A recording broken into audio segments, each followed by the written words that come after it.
Fear is bad. Lack of courage is bad because we're not placing God first in our life. The whole 10 Commandments is about idolatry, and here we are, we're not placing God as the number one in our life. Secondly, God becomes like an enemy. I mean, we hate to put it that way. We certainly don't want to talk about idolatry.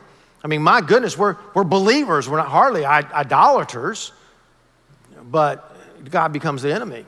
How often have we complained to God and we think to ourselves, God, don't you love me anymore? Don't you care about me anymore? What about this? We look at God like Eve began to look at God when the serpent came and tempted her for the very first time. And he says, oh God, you're not gonna die that day. But the day you eat of this fruit, you're gonna be just like God. What was he saying? Hey, look, God's trying to cheat you. I'm letting you on a little secret. God's trying to rip you off. He just wants you to worship him and go to heaven one day playing a harp. I mean, the very best you can hope for is to be bored to death in heaven. Do you really want that?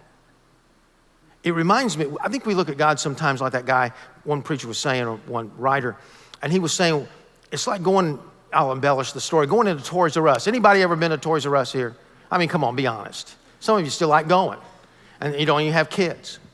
And so you're going into Toys R Us, and you're taking your 5-year-old son or grandson through there, and you're walking through, and you're walking down each aisle. Look at this, and his eyes are this big, you know, he's getting dizzy from all the good stuff. And you get back to the front of the store, and you see all that? I sure did, Dad, so you can't have any of it, let's go. What would that do to your son or grandson in his mind if that happened? If in fact, it just kept happening every day? And finally, he's like, yeah, I know what you're going to say. I can't have it. Let's go. Why do we even come in here? Why do you even bring all these blessings in front of my eyes, God? I mean, you're not going to give them to me anyway. I mean, you're just out for me to serve you and worship you, and it's just all about you. It's not about me.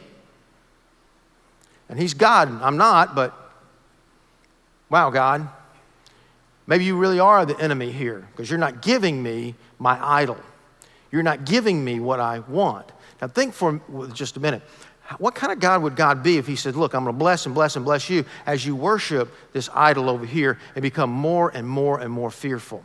What would happen? Well, another thing that would happen would be simply not only looking at God as an enemy, but now we're not bringing glory to God. We're no longer glorifying him. We're glorifying whatever our fear is, whatever we're worshiping. We're bringing glory to our job. We're bringing glory to ourselves because we're doing such a great job in our career. We're bringing glory to our children, not glory to God. Now, what do we say about that word glory? It meant to magnify. It means to magnify God, as one writer put it. Magnify him like through a telescope and to bring him, as it were, closer to the rest of the world and make him seem more his real size. Now, when we don't do that, God is small to the rest of the world, but he's small to us as well. I can tell you this. You and I both have friends that are not believers. And when something bad happens to our life, we do not respond well to that because our idol has been attacked in some way. Many of them might say, he claims to be a Christian, but most of them understand. They get it. You're just like them. You go through hard times, you go through loss, you go through disappointments, you lose a job, you lose a career, you lose a sale, you respond just like they do, and they understand that. The problem is they never think about God because they don't think about you thinking about God either. And when God becomes small, your problems become big, as we've said. When your God is big, your problems become small. So when you and I do not glorify God with our life, it affects us. It's just like a treadmill going down, a step ladder going further and further down to a basement, to a dark hole.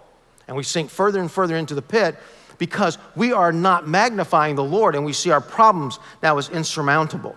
Now, here's another thing. When we fear, when we lack the courage and the faith, what really is happening is we're not seeing the miraculous in our lives. Now, this is one indication to me, especially if we live this way on a constant basis, that we're not remembering what God has done for us.